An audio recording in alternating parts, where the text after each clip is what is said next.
이 시간 우리에게 주신 하나님의 말씀은 창세기 1장 1절입니다. 제가 봉독합니다. 태초에 하나님이 천지를 창조하시니라. 아멘. 좀 감격스러운 순간입니다. 창세기 1장 1절. 제가 지금 제안을 합니다. 같이 이제 이 창세기에 있는 우리가 에덴 동산에서부터 지금 같이 서 있습니다. 같이 생활하는 겁니다. 그리고 이 말씀의 선포가 거기로 이끌어 갈 수 있을 것입니다. 귀만 열고 있으면 올바로. 대신 이거는 분명히 이제 은혜의 필수성이 들어갑니다. 그래서 상당 부분 많이 보면 이제 축소하고 생략하고 가야 되겠지만 정말로 꼭 알아야 되고 은혜로운 부분들은 이거 빠져 먹을 수가 없거든요. 그래서 이런 경우에는 그냥 소개하고 지나가는 것은 너무나 아깝다. 사실은 구약의 바탕이 있어야지만 신학의 은혜가 커집니다. 사실은 이게 어떻게 보면 이렇게 볼 수 있습니다. 구약의 내용들이 생각하는 것 이상으로 훨씬 더 감동적입니다. 오히려 신학의 내용들이 훨씬 더 메마르고 있지 않습니까? 이렇게 보일 수가 있다는 거죠. 왜냐하면 예수님이 나타났으니까 이제 이거 완전 실전이에요. 이거는 어떻는가 하면 실전을 위한 훈련을 실전처럼 하는 거고, 예수님 당시는 어떻습니까? 진짜 이제 고수가 돼가지고 실전을 훈련처럼 하는 겁니다. 열심히 훈련한 대가를 가지고 실전을 치르는 사실은 메마름이 있어요. 이건 어떻는가 하면 실전에 들어가기 위해서 훈련을 하는 풍성함이 있습니다. 오히려 보통 보면 이제 거꾸로 이렇게 생각하죠. 이 신약은 저거 쉽고 그런데 구약은 어렵다는데, 구약이 훨씬 쉽고 풍성하고 어떤 부분이에요? 훨씬 더 인간적으로 다가오는 부분들도 많다.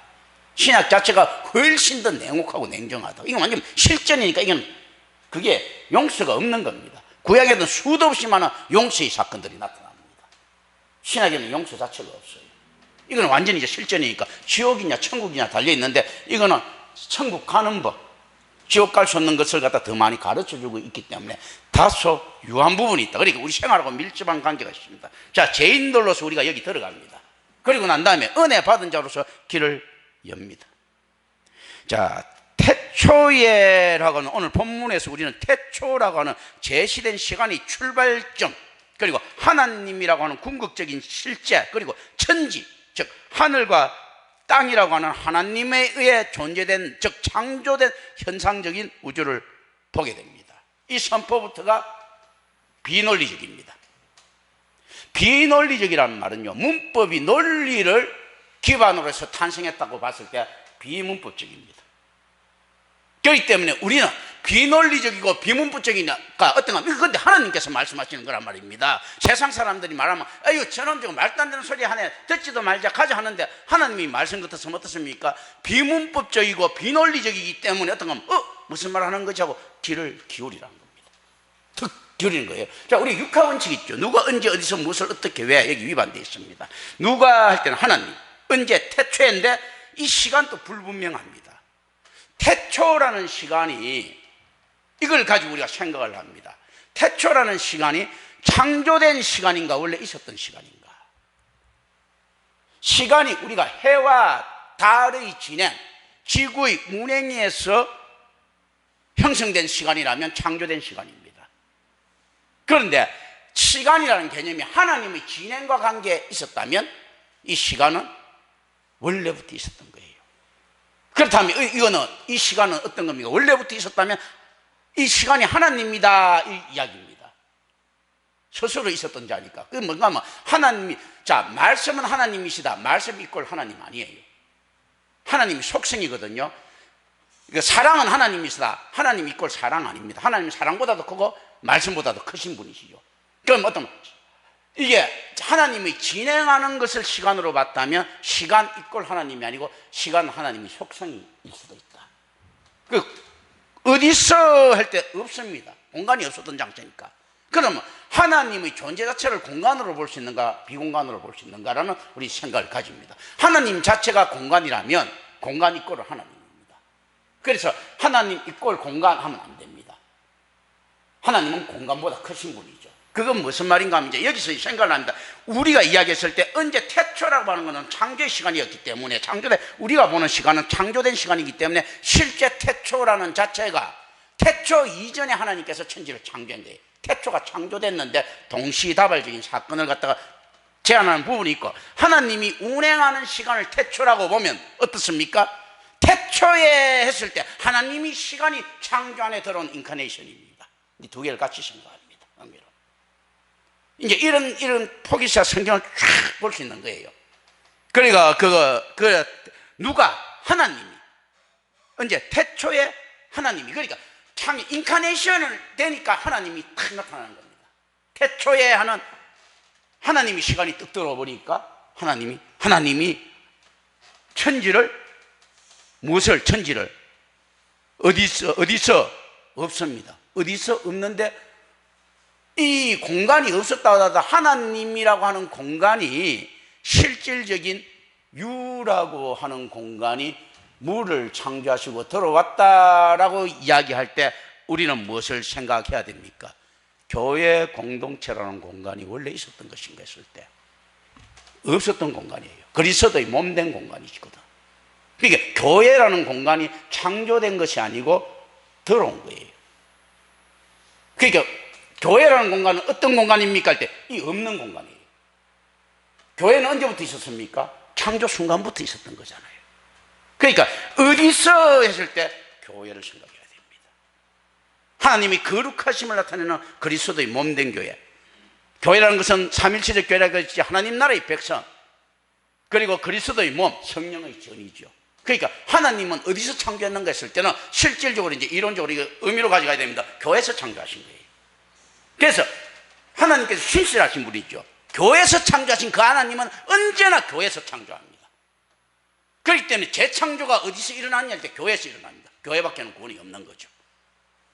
하나님의 속성상 교회에서 중생, 재창조라고 리제너레이션이라고 하죠. 재창조, 중생이 어디서 일어난 거죠? 교회에서 일어나는 거예요. 왜냐하면 처음부터 교회라는 공간이 들어왔으니까. 이제 이 개념적인 것들입니다. 또 생각합니다. 자, 하나님 자체 공간인데, 하나님이 공간이 없는 곳에서 존재하신 하나님인데, 하나님 자체가 실체라면, 그 자체가 공간이라면 그 자체가 교회예요. 그건 교회 입구로 하나님인가 할 때는 no. 그런데 어떤가 하면 교회는 하나님에 포함되는 거죠. 하나님의 속성이죠. 하나님은 교회보다도 크신 분이죠. 그러나 교회 입구로 하나님의 형태를 가지고, 자, 말씀이 하나님이시다, 교회가 하나님이시다, 사랑이 하나님이시다, 이 개념들 다 속성적으로 통용되는 부분들, 이걸 생각하는 겁니다. 어디서 창조했는가 했을 때 교회입니다. 우리 안에서 볼 때 그럼 어디서 창조했는가 했을 때 실제 하나님 교회신가 했을 때도 그는 답을 하면 안 되는 거죠. 왜냐하면 교회보다 하나님께서 크신 분이시니까, 하나님 자체 안에서 창조가 일어났으니까. 자, 무엇을 천지를입니다. 어떻게? 없습니다. 왜 없는가 하면 유일신이 시잖아요. 어느 날 상대도 없는 겁니다. 그리고 단지 성자 말씀을, 성경 말씀으로 미루다가 말씀으로 창조하시는데요, 하나님께서는 하나님 멋대로신 거예요. 왜냐하면 하나님만이 가장 현명하신 분이기 때문에 다른 어느 날 이유도 없으신 분이신 거예요. 그런데 이 어떻게라고 하는 육하 원칙은 왜 나오는가 할 때 이게 신적 속성에서 문법이 발생되는데요, 그럼에도 불구하고 언어할 수 있는 대상은 있습니다. 삼일째 하나님, 하나라는 의미에서 어떻게가 생략되고, 그리고 삼일째 하나님이 있지 않습니까? 협력했다는 의미에서, 완전한 협력을 이뤘다는 의미에서 설명할 필요가 없다. 그러니까 단독적인 행위지만 어떻게 보면 독선적인 행위는 아니다. 단독이 아니고 독선이 아닌 단독적인 행위다.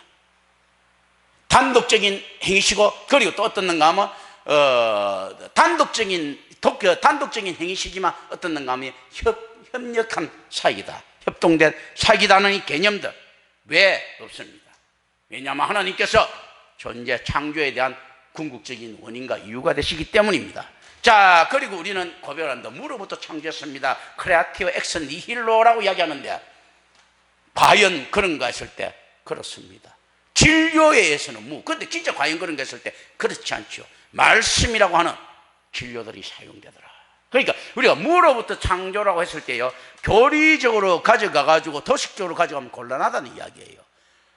왜냐하면 우리가 항상 생각해야 될 것들이 있습니다. 폴 틸리가 이 제안하는 것은 이건 제가 받아들입니다. 존재는 비존재에 선행한다. 왜냐하면 존재가 없으면 비존재라는 것들이 나올 수가 없죠. 그 존재는 비존재에 선행하기 때문에, 그런데 이 선행된 존재는 무엇인가 했을 때 하나님이라고 존재가 있는데, 이 존재가 피족된 존재가 아니라고 해서 존재가 아니라고 할 수 있는가 했을 때는 우리는 거기에 대해서는 의문을 품어야 됩니다. 그래서 무로부터 창조 오케이, 또 아니다 하더라도 오케이죠. 왜냐하면 하나님께서 하나님이라고 하는 속성의 도구를 사용하실 수도 있었다는 거죠. 그런데 창조 자체가 실질적으로 무에서부터 유가 나와야 되는 거기 때문에, 그러나 그 속성과 관계없이 되었다. 이때 나온 말씀은 그러면 로스 신학의 말씀보다 한 단계 위에 올라가야 됩니다. 이때 나오는 말씀은 진료로서의 말씀이 아니고 하나님 자체로서의 말씀입니다. 그러니까 어떻는가 하면 말씀이 없이도 말씀할 수 있는 하나님이에요. 이 개념, 이게 로스 신학이 돼야 됩니다. 말씀이 창조하시니까 말씀이 능력이 있고 뭐 어쩌고 하는데, 말씀 없이 말씀하신 하나님, 이 자체 개념들. 자, 어려워도 안에서 이걸 갖다가 느낌으로 이렇게 쭉 가지고 가는 겁니다. 같이 말씀 없이 말씀하시는 하나님. 왜냐하면 창조니까 말씀이란 진료를 사용하면 안 되지 않습니까? 그럼 발견이지. 그러니까 어떤가 말씀 없이 말씀하시는 하나님, 이 개념들. 그러면서도 또 어떤가 하면 말씀 자체가 창조를 했으니까 말씀은 하나님이신 거예요. 창조의 능력은 하나님밖에 가지고 있지 않으니까 로고스 신학이 가능한 부분들이다라는 걸 우리는 딱 생각합니다. 그래서 실제로 이 창세기의 모습을 가지고 우리는 무엇을 쉽게 해석할 수 있습니까? 사도 바울 신학이 쉽게 해결될 수 있겠죠. 바울이 가지고 있는 신학이라든지 예수님의 로교원들이 쉽게 해석될 수 있습니다. 자, 이제 그겁니다. 첫 창조 직후 땅은 혼돈하고 공허했습니다. 이 혼돈이라는 단어는 어떤 단어인가 하면요, 에레미야가 유다를 바라볼 때 이 단어를 사용합니다. 선지자 에레미야가 망해가는 유다인데, 폐획되는 유다를 바라볼 때 이때 혼돈이라는 단어의 의미는 범죄 상태입니다. 에레미야의 눈에는 이스라엘이 망하는 어떤 거면 범죄가 보이는 거거든요. 이 혼돈은 범죄 상태다. 그러니까 실제 하나님께서 창조했을 때 어떤가 하면 이 범죄 상태를 그냥 놔두지 않는 거. 그럼 처음부터 혼돈이 하나님의 능력인데 범죄였는 것일 때 아니죠. 그래서 이제 우리가 이렇게 끌 겁니다. 나중에 혼돈에서 질서가 생기죠. 질서가 생겼을 때 여전히 혼돈하고 있으면 범죄라는 겁니다. 어떤 것이 우리가 범죄인가 할 때, 자, 선택과 유기가 이때 우리가 좀 생각될 수 있습니다. 어떤 자들이 선택받았는가 했을 때, 어떤 자들이 유기되는가 했을 때 있지 않습니까? 하나님의 질서에 있지 않습니까? 따라온 자들이죠. 그렇지 않습니까? 그러니까 혼돈이 혼돈 상태에 있으면 범죄인 거예요. 하나님의 능력인데도 불구하고, 유기받은 자들도 하나님이 능력인데도 불구하고 선택 상태에 안 들어오고 유기 상태에 있으면 범죄인 거예요. 그렇기 때문에 선택은 범죄를 벗어난 상태고 질서는 범죄를 벗어난 상태인데, 혼돈이나 유기는 선택이라고 하는 것이 나타나는데 유기에 머물러 있고, 질서라고 하는 것이 나타나는데 혼돈에 머물러 있으면 범죄인 겁니다. 이제 이 개념들. 그런데 하나님께서 전부 다 주관자이시기 때문에 여기서는 또 다른 말들이 필요하지만 이 개념들을 우리가 쭉 가져갑니다. 툭 던지는 것들입니다. 자, 그러니까 우리가 예레미야가 받아볼 때 이 혼돈이라고 하지만 혼돈도 하나님으로부터 나왔는데, 다시 그러면 어떻습니까? 창조의 하나님일 때 창조주 하나님을 높이고 난 다음에 우리는 뭘 해야 됩니까? 재창조를 갖다가 환영을 해야 됩니다. 창조에 머물러 있어도 범죄라는 거죠. 뭐냐면 창조에서 재창조를 넘어왔으니까. 그래서 창세기 1장 1절 상태를 인정하는 이 상태가 범죄입니다. 어떤 의미입니다. 어떤 거 그럼 청해야 되는, 마태복음 1장 1절을 인정해야 되는 거예요. 이제 리제너레이션. 그러니까 창세기 1장 1절은 그 이전 그거 유대인들 하는 거, 이 자체 범죄인 거예요. 마태복음 1장 1절부터가 이제는 새로운 질서가 나타났습니다. 이렇게 되는 거예요. 묘한 거, 이 의미들이에요. 당연히 근데 창세기 1장 1절을 인정 안 하는 자들이 마태복음 1장 1절로 넘어올 수 있는가? No. 혼돈이 없었는데 질서가 있을 수 있습니까? No죠. 존재는 비존재에 선행하죠. 그럼 질서는요? 무질서에 선행되어 있는 부분들이 있습니다. 그렇지 않습니까? 질서가 있기 때문에 무질서가 있는 것 아닙니까? 질서가 있기 전에는 혼돈이 질서가 있기 전에 혼돈이라는 단어도 없었을 거예요. 질서가 생기자 혼돈이라는 게 생겼거든요. 우리 주 예수 그리스도라고는 지저스 크라이스트가 그리스도가 나타나니까 어떻습니까?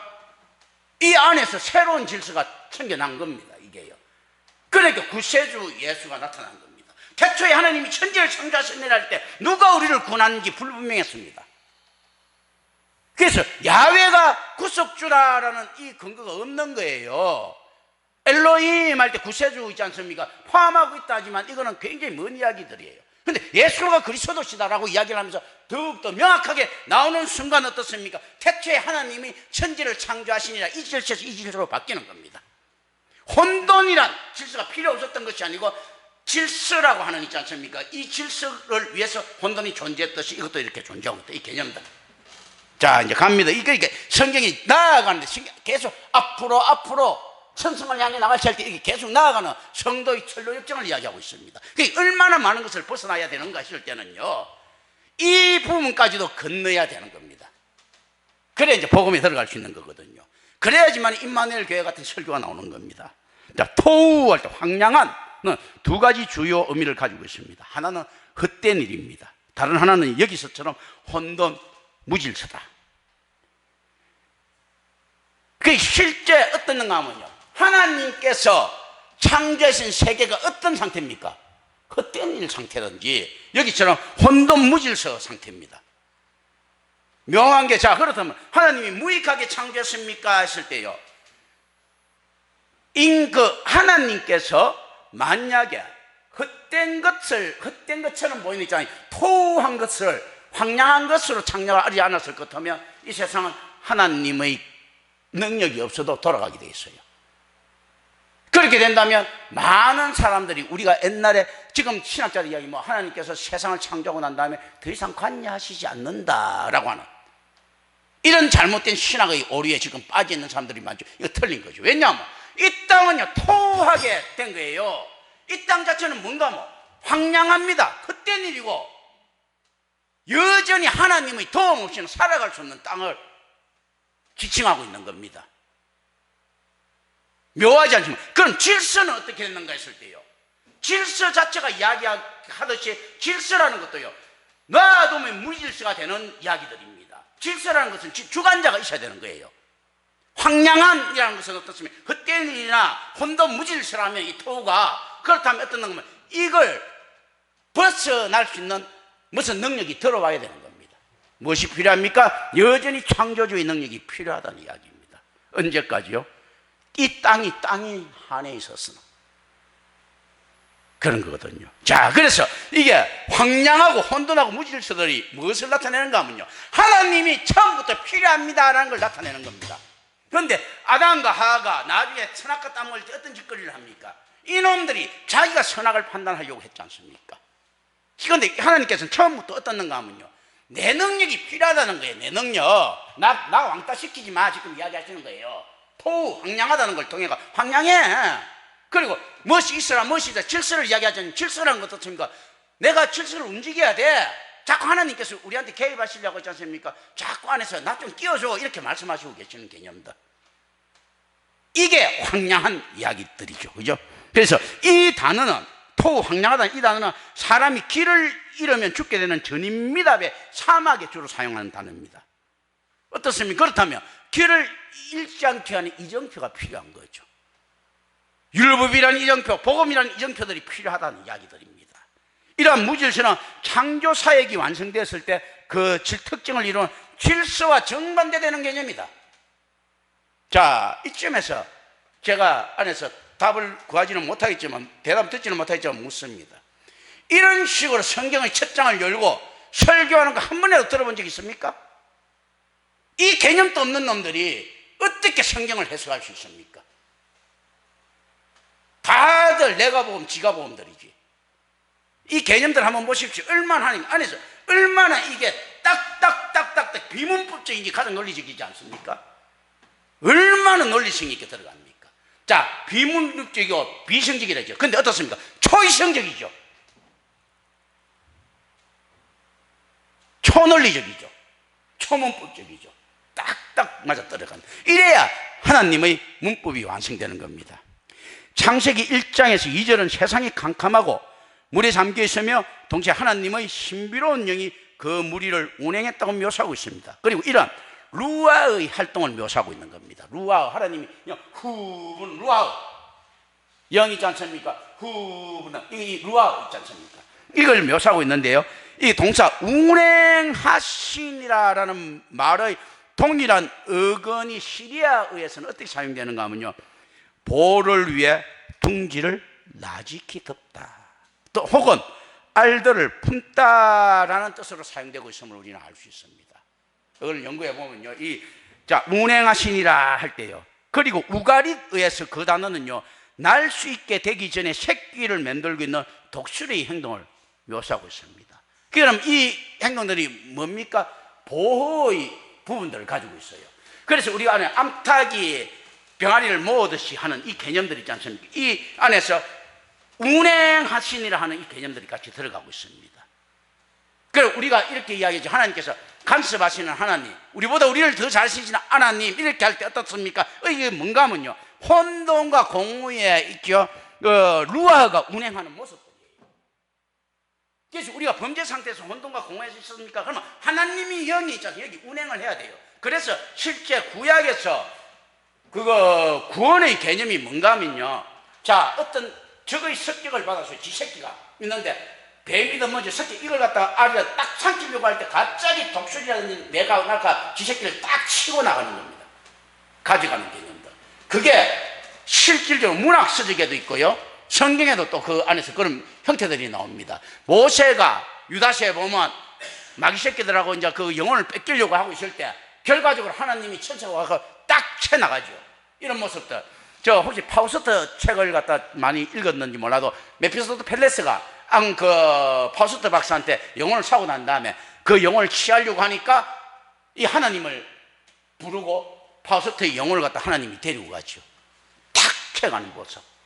이 모습들, 이하고 이제 요 안에서 같이 있는 이런 이제 이 정서들이 들어가 있는 거예요. 그런 의미에서 암탉이 병아리를 모으는 이게 아까 이야기하는 이 모든 것들이 있지 않습니까? 이런 것들이 개념이 들어가 있는 겁니다. 하나님을 운행하심. 이게 구원하고 관계가 있는 겁니다. 자, 그러니까 우리가 구원받으려고 하면 어떻게 되는가 하면 언제나 하나님 영이 그 안에 루아가 일로 운행하고 있어야 되는 거예요. 이걸 갖다 우리가 뭔가 성령님 내주하셨다죠. 이 루아흐잖아. 루아흐. 그렇잖아요. 퍼뉴마. 이 루아흐거든. 루아흐 있지 않습니까? 여기 운행하시고 어떻게 그 하나님 영이 어떻게 해야 된다고 운행을 해야 되는 거예요. 작동을 해야 되는 겁니다. 그 작동을 하는 결과들이 어떻게 나타나는가 하면 교회에서 역시 무엇을 듣게 됩니까? 창조의 능력인 말씀을 듣는 거예요. 창조의 능력인 말씀이 오늘날 창세기 1장 1절에서 마태복음 1장 1절로 변했댔죠. 그게 뭔가 재창조의 능력인 중생으로 가는 겁니다. 이거 들어야지. 그래서 왜 선포인가 했을 때 선포의 루하의를 통해 갖고 안에서 운행하시는 하나님의 영이 간섭하시는 거죠. 그렇기 때문에 믿음은 들으면서 난다. 운행하시는 이 개념들 생각을 합니다. 그리고 창세기 1장 3절부터 이제 5절까지 들어갑니다. 창조 사역은 여섯째 날 인간이 남자와 여자로 창조되면서 그 절정에 이르게 됩니다. 이렇게 인간에 대한 하나님의 창조 사역이 하나님의 창조 역사의 절정으로 제시되고 있다는 것은 인간 창조와 그들의 책임에 대한 기사가 다른 피조물들에 비해 매우 길다는 사실을 통해서도 알 수 있습니다. 굉장히 긴 거예요. 실제 성경을 보면서 어떤 역사입니까? 수억 년, 수십억 년이 될지 모르는 역사가 한 장이 딱 됐는데요. 얼마나 많은 내용들이 인간 창조에 이렇게 할당되어 있는가. 그 성경 안에서 전체 역사를 한번 보십시오. 안에서 전체 역사를 보면 어마어마한 내용들이 이 안에서 소개되고 있는 거예요. 그 전체 성경에서 이만한 비중이라는 것은, 인간 역사의 비중이라는 것은. 실제로 창세기 1장을 통하여 볼 때라도 다섯 가지 창조 역사는 인간을 위한 안식처를 만드는데 그 특별한 의의가 있다라고 우리는 생각합니다. 어떤 안식처인가 했을 때 인간을 위한 안식처. 그렇기 때문에 하나님께서 일곱째 날에 쉬셨다는데 일곱째 날은 창조된 날이 아니고 지정된 날이죠.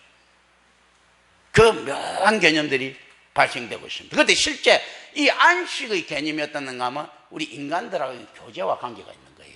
하나님께서는 안식날, 예수님께서 이야기하시죠. 우리 아버지께서 주일날 일하니까 나도 한다.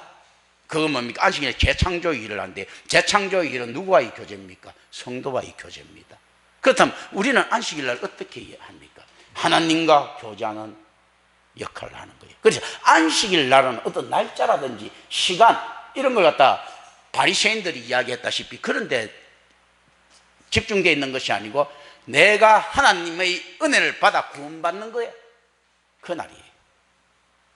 그날, 그 안식처인 거예요. 그래서 안식일날 뭐 쉬고 일 안 하고 이 개념보다도요, 뭔가 내가 구원받는 사역에 하나님 앞에서 동참되고 집중되어 있느냐 하는 이 날이에요. 그 안식처. 그럼 우리 안식, 주날개 밑에 편안히 쉰다. 이 개념들 쭉 나와 있는 것들 있지 않습니까? 이 개념들이에요. 그리고 우리가 안식은 어딘가 할 때 우리가 주님의 품 안에서 영원한 안식을 누린다. 이 개념들이 이 땅에서도 역시 마찬가지입니다. 그러면 이 안에서 대신할 수 있는 것은 뭡니까? 교회라고 하는 이 공동체 속에서의 안식을 이야기합니다. 공동체 속에서 무엇을 드러냅니까? 자기 성도의 정체성을 드러냅니다. 그래서 공동체 안에서 협조하는 사역이 굉장히 중요한 겁니다. 그게 안식이고 재창조되는 모습들이거든. 그래서 예를 들어서 주방에서 무슨 일을 한다. 이게 일하는 것이 아니고 이게 본질적인 쉬는 겁니다. 안식하는 거예요. 내가 교회에 와서 다른 사람들을 위해서 봉사한다. 이게 안식인 거예요. 뭔가 안식의 개념이 자기 영혼의 평안함이 있거든. 이제 이 개념들. 창조 때 사용된 날이라는 개념은 히브리어 단어 요음인데요. 여러 가지 의미를 함축하고 있습니다. 이 요음은 해가 있는 동안이 요음, 또 혹은 24시간인 하루 또는 일정치 않은 기간, 이것도 요음이에요. 창조의 날들이 보통의 날들과 다르다는 것을 우리는 알아야 됩니다. 왜냐하면요, 태양이 언제 창조됩니까? 넷째 날에 가셔야 비로소 창조되죠. 태양이 넷째 날에 창조가 되고 존재를 했는데 창조과학에서 뭐라고 이야기합니까? 요 뭐 날짜 이렇게 해갖고 제 지구 역사를 갖다 한 5,000년 잡고 이 지랄 떨고 있지요. 그것도 틀렸다니요. 맞을 수도 있지만 그렇게 들어가면 안 된다는 거예요. 요음이라고 하는 날짜는 해와 달과 별과 있지 않습니까? 지구 관계없이 지금 탄생한 요음이라는 날짜잖아. 이미 그러니까 우리 시간하고 관계없이 요음이 나타났어요. 그런데 어떻게 그 안에 해 뜨고 해지는 이 하루를 맞출 수 있느냐는 이야기죠. 그리고 창세기 이제 1장 6절부터 8절까지 들어갑니다. 궁창이란 말이 나오죠. 네, 라키아, 그죠? 어원적으로 이 궁창이라는 말은 뭔가 하면요, 발을 부르다, 그래, 펴다. 우리 왜 구부리고 탕탕탕 펴는 거 있지 않습니까? 펴다라는 것이 나오니 라카에서 유래한 단어예요. 궁창이라는 것은.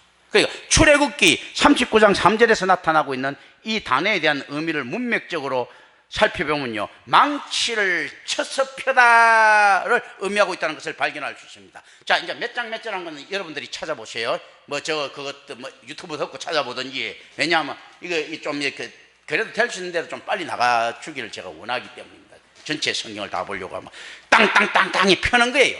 자, 문맥적으로 보면요, 또한 욥기 37장 18절은 궁창이 부은 거울과 같이 견고하게 펼쳐졌다라고 말하고 있습니다.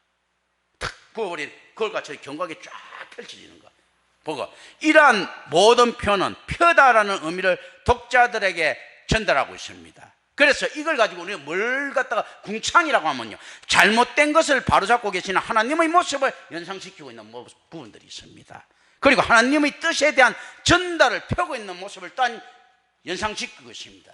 그 실질적으로 하나님 뜻에 대한 전달을 받는 자, 김영천 목사는 어디서 은혜의 지점을 만났는지 할 때 신앙의 지평에서 이렇게 만나야 된다 했을 때 궁창이에요, 궁창.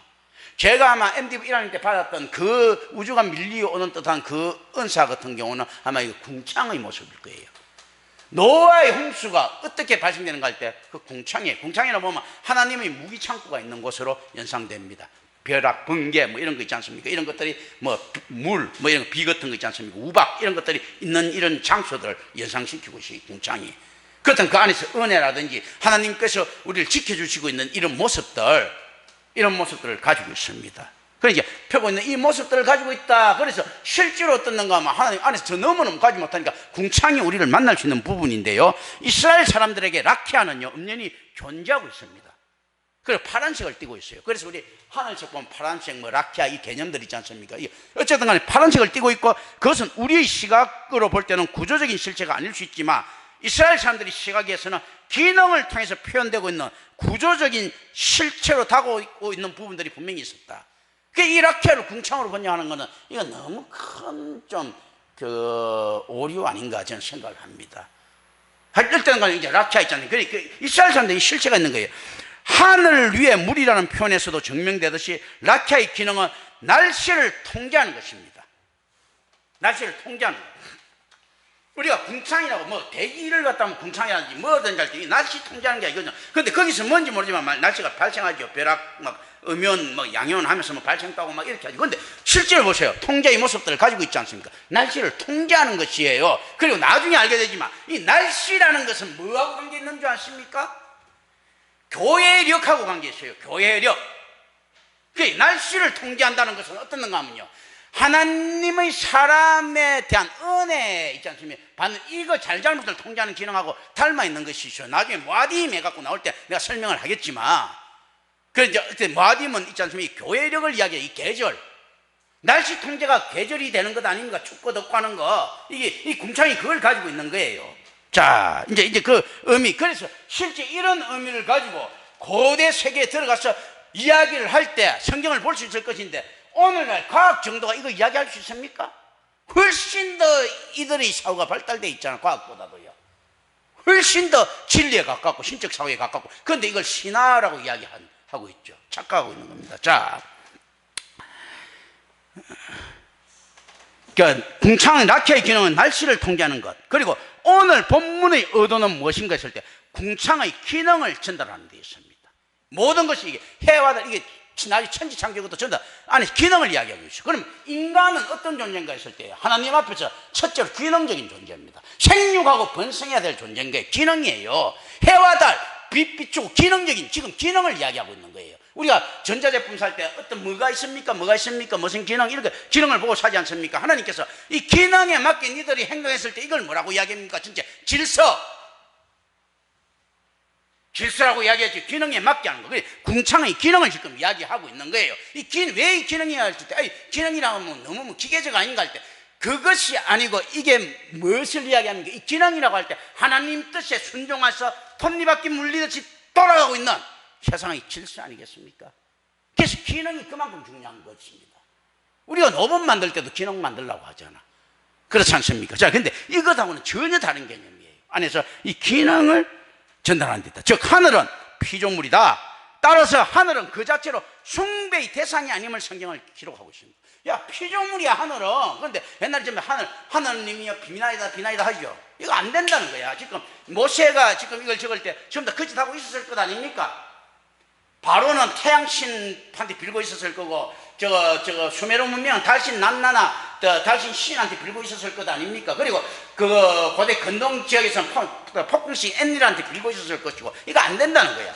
다 안에서 폭풍은 어떻게 합니까? 라키아의 기능에 의해서 발생된 것들이잖아. 궁창에 의해서 비가 눈이고 폭풍이고 그런 것들 아니고. 그래서 기능인데 이 기능을 가지고 궁창보다도 못한 그 기능한테도 살살 빌고 있는 이런 모습들, 얼마나, 그러니까 구더기 같은 인생들 이렇게 이야기하는 겁니다. 얼마나 그게 보잘것없는 인생이냐, 이제 이런 것들을 우리가 이제 생각을 합니다. 그래서 숭배의 대상이 아니다.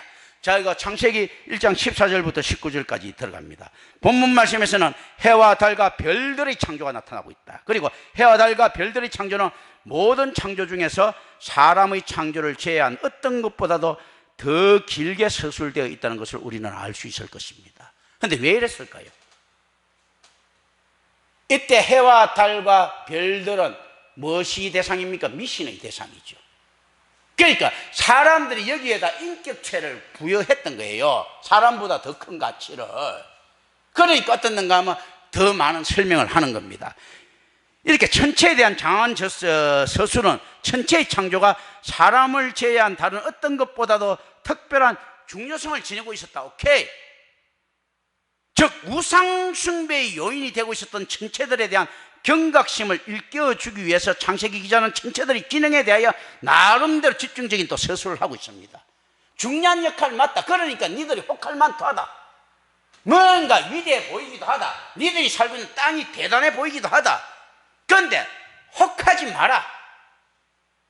양쪽 의미. 대단한 거 맞다. 그런데 니들보다는 덜 대단하다. 왜냐하면 이 모든 것이 사람들이 모든 이름을 결정합니다. 옛날 고대 세계에 이름 짓는 놈이 주인이에요. 그래서 하나님께서 어떤 아담으로 하여금 이름을 짓게 만드시는 겁니다. 그래서 하나님께서는 아담 주인 되시는 거죠. 이름 짓는. 그래서 실제 보면 그거 많은 뭐 옛날에 저거 어디야 저 아파치족이라든지 그 유목민들 있지 않습니까? 이름 짓는 거 굉장히 중요시하고 우리도 마찬가지 아닙니까? 장명하기가 하고 있지 않습니까? 그리고 이름을 지어주는 자가 그 주인처럼 가고 있는 이런 부분들을 우리가 쭉 생각을 합니다. 그게 굉장히 사실은 성경적인 부분들이 있더라는 겁니다. 자, 성경의 말씀은 천체들은 스스로 있었던 존재가 아니다. 그 하나님의 명령을 수행하고 있는 피조된 존재라는 것입니다. 이걸 누구한테 이야기합니까? 모세한테 확실히 주입시킵니다. 모세한테 하나님이 나타났습니다. 하나님, 당신은 누구세요? 하니까 하나님이 이야기, 후아예. 나는 나다. 스스로 있었던 자다. 자존자다죠. 그럼 별들이 어떤 자입니까? 할 때 별들은 내가 만드는 거야. 그러면 하나님이 어떤 자가 하나님이 됩니까? 할 때 스스로 있었던 자만 하나님이야 라고 이야기하십니다. 스스로 있었던 자가 신인데 창조된 것은 신이 아니야 라고 이야기하는 이런 거. 당신은 누구십니까? 나는 스스로 있었던 자다 이꼴 신. 천체는 어떤 것입니까? 창조된 자다. 그러니까 신이 아니다. 지금 이 이야기를 하는 겁니다. 그럼 저게 우리보다 힘이 세지 않습니까? 내가 있기 때문에. 천체가 힘이 있다 하더라도 내가 있기 때문에, 내가 질서를 주관하기 때문에 니들이 더 세다. 인간이 떨어지는 별똥을 받고 있지 않습니까? 죽을 수도 있고 벼락을 맞고 죽을 수도 있겠지만 그 모든 것을 하나님께서 주관하시는 거기 때문에 내가 니들을 우선적으로 선택하기 때문에 니들의 힘이 더 세다는 거예요. 그런데 강한 놈이 약한 놈한테 경배하고 숭배하는 이 쪽팔리는 일들을 하고 있다는 거죠. 우상숭배라는 것은요, 질서에 대한 위반인데, 하나님에 대한 그 위반도 되지만 어떤 그 위반됩니까? 왜? 양육강식에 대해서도 위반됩니다. 강한 놈이 약한 놈한테 지금 섬기고 있는 꼬라지가 된 거, 이거 쪽팔리는 일이거든. 뻥에 속아가지고. 그게 얼마나 어리석은 행동이냐, 이겁니다. 이제 이 이야기가 지금 성경에서 하고 있는 거예요. 야, 네가 임마 다스려, 네가 더 강한 놈이야 라고 이야기를 하고 있는 거예요. 고대 건동에서 대부분 지역에서는 천체들이 가장 중요한 신들의 하나로 여겨졌습니다. 고대 건동의 여러 지역에서 해와 다른 만신전을 주도하고 있었던 가장 중요한 신들이에요.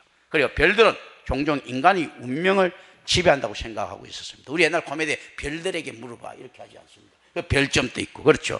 고대 건동의 문화와 신화에 있어서 해와 달 그리고 별과 같은 하늘의 광명체들 반짝반짝 빛나는 것들 있지 않습니까? 이건 스스로 권세 있는 신적인 존재로 취급되어졌다. 그런데 하나님께서는 이 모두가 피조물들이며 따라서 인간이 다스려야 할 존재들임을 이야기하고 있습니다. 그리고 나오죠. 이제 계절하고 성경은 모아딤을 계절로 번역해요. 지금 여기 계절로 번역했죠. 그런데 이것도 고민을 좀 해야 돼요. 자, 계절 번역하고 모아딤을 이야기해야 됩니다. 이 계절이라고 할 때. 모세오경 전반에서 모아딤은 여름이나 겨울 같은 계절들을 가르치는 것이 아닙니다. 모세오경 전반에서 보면 이 모아딤, 이 계절이라고 번역됐는데요. 이거는 여름이나 겨울 같은 계절들을 가르치는 것이 아니라 더욱 구체적으로 교회력과 관련된 절기들과 종교적인 축제일들을 가르치고 있습니다. 그래서 실제로 어떻게 되는가 하면요. 자, 묘하게 이런 상상을 할 수 있습니다. 추수감사절이 먼저냐, 추수를 했기 때문에 감사를 지내는 것인가 했을 때 추수감사절이 먼저인 거예요. 그래서 실제 뒤에 나타난 거, 여러 가지 맥주감사절이 먼저냐, 보리를 수확했기 때문에 맥주감사절이 있느냐 할 때 맥주감사절이 먼저인 거예요. 이 묘한 이 역설적인 구성들이 있습니다. 그러니까 이 종교적인 축제들을 이 모아딤 계절은 왜 필요한가 했을 때 언뜻 보기에는 이것 다음에 이렇게 해야 되겠지만 하나님께서 먼저 이걸 갖다 딱 지정하고 나니까 추수감사절을 지정하고 나니까 추수를 시켜주더라는 거죠. 그래서 뭔가 하나님께서 주신 것으로 제사를 지내죠. 그러니까 어떻습니까? 추수감사절을 지내려고 하면 없으니까, 뒤에 있으면 없으니까 지내고 받는 게 아니고 하나님한테 선불 땡기고 하는 겁니다. 성금을 먼저 받고. 무슨 말인지 알겠습니까? 하나님께서 주셨으니까 감사드리는 것이 아니고 감사드렸으니까 주는데, 이삭을 죽이기 위해 아브라함이 작정을 하니까 그 안에서 있지 않습니까? 그 영향이 걸리게 만들듯이 딱 이게 그렇게 만들어 주시는 거예요. 자, 추수감사절이라는 절기를 갖다가 하려고 하니까, 그러니까 안식일이라 하는 교회력을 있지 않습니까? 실행하려고 하니까 자합이라고 하는 월급이라고 하는 것들을 갖다 주시더라는 겁니다. 묘한 거죠. 앞에서 내가 월급 받았으니까 11조를 댄다. 그게 11조를 드리려고 하니까 월급을 주시더라. 이 개념들을 가지고 있는 거예요. 이 개념들. 그렇기 때문에 성도가 이거 하는 것은 도둑질로 여겨지는 겁니다. 나머지 놈들은 띠먹는 놈들이니까 어쨌든 하나님의 절기 위반하고 질서에 대한 이탈이니까 그는 이제 범죄로 가는 거죠. 이 개념들. 그래서 그런 의미에서 헌금이라는 것은 굉장히 중요합니다. 교회적하고 이 모아디엠하고 관계가 있는 거예요. 내가 하니까, 왜 하나님 아시잖아요. 할 놈한테 주신 거예요. 그래서 모든 사람이 11조 드릴 수 있는 것은 아닙니다. 뭔가 11조 드린 놈이 그 안에서 드린 놈한테 11조를 드릴 수 있는 이걸 주는 거예요. 그럼 세상 사는 사람들은 나보다 더 월급 더 많이 받는데요. 이거는 이제 모아디엠에 대한 위반이죠. 그거는 어떤가 하면 제 성도의 거룩함을 더 드러내기 위해서, 그리고 어떤가 하면 모아디엠에 대한 위반하는 제 유기를 갖다가 확정시키기 위한 은혜의 보편성, 구원의 특수성은요, 안에서 이게, 자, 내가 하나님 앞에 헌금을 드립니다 할 때 헌금을 드린 것이 아니고 내가 받았으니 드리는 거예요. 먼저 항상 보면 있지 않습니까? 그러니까 드리니까 하나님한테 내놨으니까 하나님께서 받는 이 개념인데, 이 세상에서는 하나님께서 먼저 주시는 겁니다. 볼 때는요. 그러니까 먼저 이들이 헌금 드리는 자는 그럼 어떤 자들인가 했을 때, 내가 하나님께서 많이 은혜 받았으니까 헌금을 내놔야 되겠다. 아이고요, 나는 반드시 하나님에게 내놔야 되겠다 하는 놈한테 월급을 주시는 거. 모양새는 보면 먼저 월급이 들어오고 수입이 들어오고 내가 드렸지만, 이 개념들은 어떻습니까? 내가 하나님께 드리려고 했더니 먼저 주시더라는 개념. 이 개념들입니다. 이게 이제 이 모아딤이에요. 그래서 따라서 이 모아딤은 단순한 기계적인 기능을 차원을 넘었습니다. 사회 종교적인 기능을 포함하고 있더라. 왜냐하면 이 교회라고 하는 공동체의 사회 종교적인 기능을 포함하고 있다. 이 모아딤입니다. 이 계절로 참 번역하기는 아쉬운 부분들이죠. 그러나 다른 거 번역하기도 힘들어요. 그럼 이것도 모아딤으로 적어야 되는 거예요. 그냥 창세기에서 보여주고 있는 것 중에 가장 중요한 것은 매일 하나님께서 무엇을 만드셨다는 사실에 집중하고 있습니까? 하나님께서 맨날 무엇을 만드는 거 우리 집중하고 있죠. 가장 중요한 것은 그게 아니에요. 하나님께서 매일 무언가 말씀하셨다는 겁니다. 만드셨다는 것이 아니고 하나님께서 말씀하셨다. 매일. 창세기 1장에 나오는 하나님의 대표적인 모습은 그런 무슨 모습입니까? 말씀하시는 하나님입니다. 하나님의 말씀은 권능이 있습니다. 하나님은 말씀하시고 그분의 선포의 결과로 천체들이 새롭게 작동하는 우주 속에서 자기들의 기능을 부여받고 있습니다. 자, 기능에 집중하라고 했죠. 자, 기능에 집중한다는 것은 어떻습니까? 기계가 움직이니까 기름을 넣어줍니까? 기름을 넣으니까 움직입니까? 기름을 넣으니까 움직이죠. 그러니까 어떤가? 우리가 하나님 앞에서는 내놓는 기능은, 헌금이라고 하는 기능을 수행하기 위해서는 어떻습니까? 은혜의 직업이 필요하더라는 겁니다. 그런데 이 직업의 선행적 조건들이 뭡니까? 헌금이라고 하는, 모아딤이라고 하는 있지 않습니까? 이 계절 있지 않습니까? 안에서 절기라고 하는 이 기능을 할 수 있게끔 돼 있는 자들에게 지급하는 것들이에요.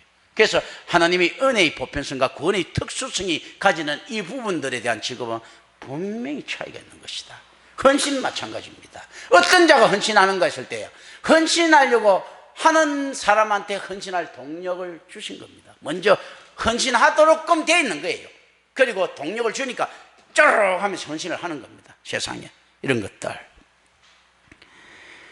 말씀하시는 하나님, 그분은 선포의 결과로 천체들이 새롭게 작동하는 우주 속에서 자기들의 기능을 부여받고 있습니다. 그러나 넷째 날은 성취 뒤에 하나님께서는 어떤 말씀도 첨가하지 않습니다. 이거 유일한 날입니다. 넷째 날.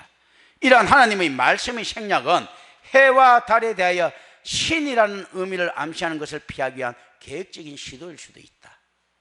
이제 우리 의미예요. 왜냐하면 여기서 자꾸 끌고 갖고 유명하게 만들어줄 이유가 없다는 거죠. 우리가 이렇게 이름 날려고 하면요, 유명한 놈 시비 하나 걸어갖고, 내가 예를 들어갖고 바이든 대통령한테 시비 걸었어요. 그럼 바이든이 나한테 막 답장하고, 야 임마 너 나한테 이렇게 할 수 있으면 내가 유명해지죠. 그런 얻어들 뭐 안에서 뭐 페이스북에도 정의철이가 뭐 그거 하고 있지 않습니까?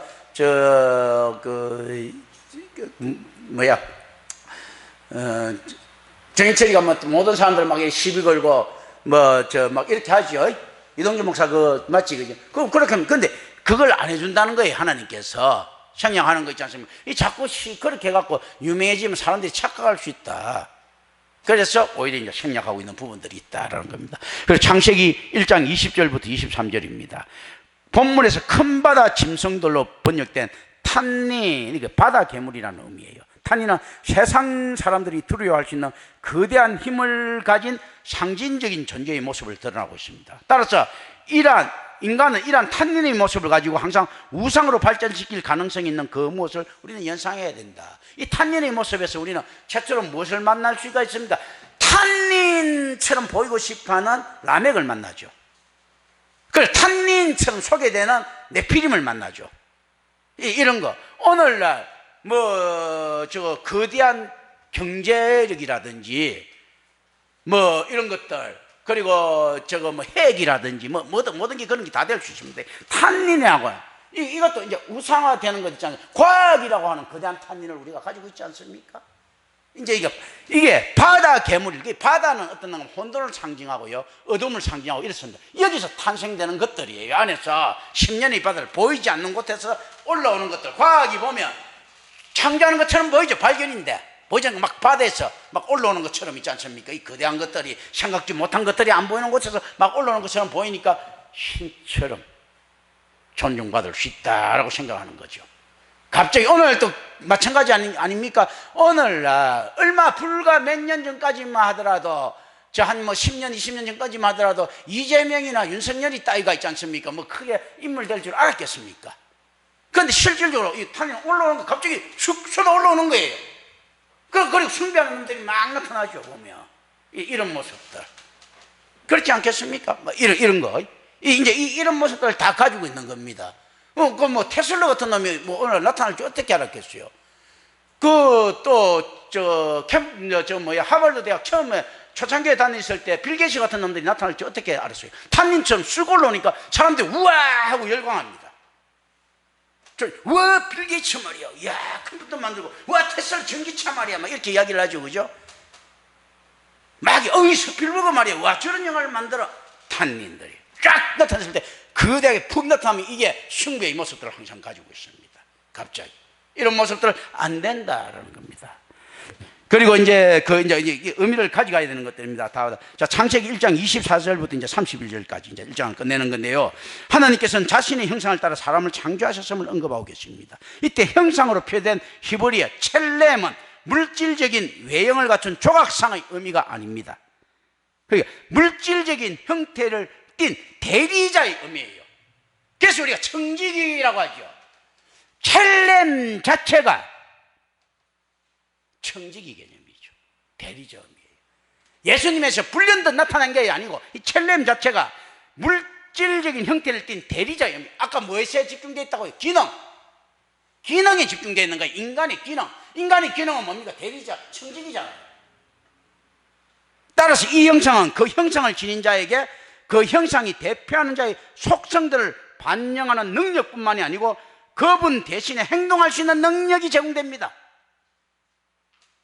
그래서 우리 하나님의 형상이라고 했을 때 우리는 우리를 너무 높입니까? 하나님의 형상은 어떤 것이 들어가 있으면 기능이 들어가 있죠. 기능은 무엇이 따라갑니까? 책임감이 따라가죠. 우리가 하나님의 형상을 가지고 하나님의 대리자처럼 행동할 수 있어야 된다는 이야기예요. 하나님 형상으로 자식이 우리가 특권층이다 이 이야기가 아니고, 이스라엘 사람들이 착각하죠. 선민이니까 특권층이다 이게 아니고, 선민이니까 이놈들아 니들이 이 세상에 인내 박해당하고 다른 사람들에게 사랑을 베풀으라 했는데 그걸 못하고 있었죠. 자, 하나님의 형상을 가진 우리 인간이 만물의 영장입니다 이 이야기가 아니고, 형상을 가진 자니까 하나님이 질서에 순종해갖고 네가 그 일을 해야 된다라는 의무, 기능적인 의무입니다. 첼렘, 기능성이죠. 이제 우리가 청지기 이제 말 알겠죠. 처음부터 청지기를 이야기하고 있었던 겁니다. 예수님만. 그러니까 예수님께서 성경을 바로 해석하고 있는 거죠. 이 첼렘을 통해서. 그리고 이러한 능력에 걸맞게 이 형상은 사람이 하나님과 관계를 맺을 수 있는 자격을 나타내고 있습니다. 그래서 예수님께서 웨인카네이션을 할 수 있는 것이 이 첼렘의 능력 때문에, 야 청지기가 쪽팔리냐 했을 때 그게 아니고 네가 청지기이기 때문에 내가 찾아오는 겁니다. 이 자격, 관계를 맺을 수 있는 자격, 이러한 사명에 따라 주어진 그 첫 번째 인간의 기능은 무엇인가 할 때 그 땅을 정복하는 것입니다. 둘째 기능은 모든 피조된 세계를 다스리는 것입니다. 그런데 세상의 만몬에 빠져 있습니까? 다스려야 될 만몬에. 성경 그 이야기는 기능적인 겁니다. 기도합니다. 은혜로우신 아버지 하나님 감사합니다. 우리 주 예수 그리스도 이름으로 기도드립니다. 아멘.